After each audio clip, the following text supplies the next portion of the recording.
Hey there, I'm making a video game, and I'm going to tell you about it. I'm Zephylite, and I'm going to show you how the early stages of my sci-fi stealth action game, Ohmfront, is going. In this devlog, I'll catch you up to speed with the game's basic functions made up to this point, as well as some extra assets and shaders thrown in there. Let's get to it! So, here's a standard view of Ohmfront's gameplay. We're using top-down perspective that allows for easier sight lines to recognize important objects and threats.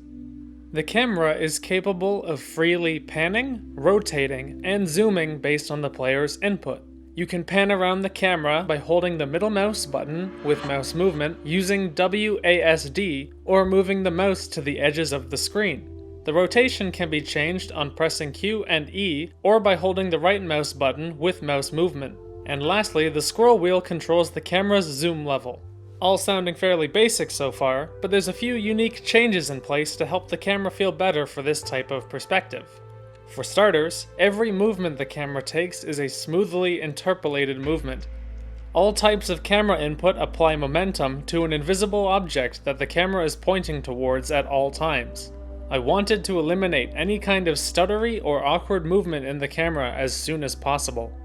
I also wanted to be able to separate the camera from the player, so this camera focus object has the ability to hook onto a unit and follow it around, or move independently. If you can't find yourself, a quick tap of the spacebar will bring the camera right back to your location.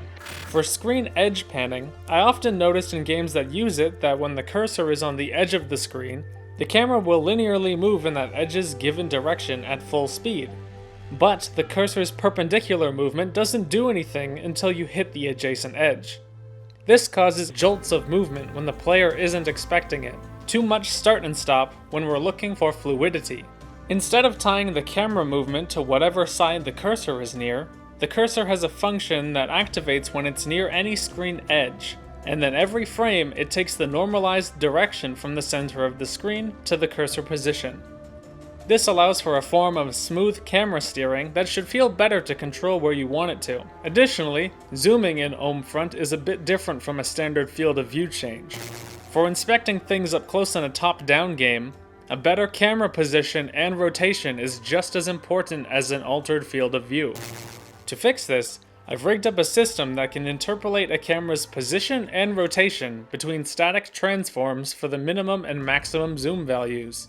It takes the value of the current zoom amount and applies it to the position, rotation, and field of view of the camera. The player's movement is using Unity's onboard nav mesh components for simple pathfinding. A click has us walk to the point on the ground under your cursor's position. Double-clicking has you run there instead. Also, a small animation plays at the click location and acts as feedback for a successful movement command.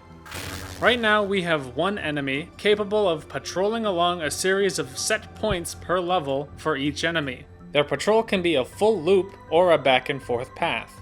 They're also each given a sightline cone, a handy asset from Sensor Toolkit. It produces a modular vision cone mesh to act as a trigger that can filter out objects based on what's in the way.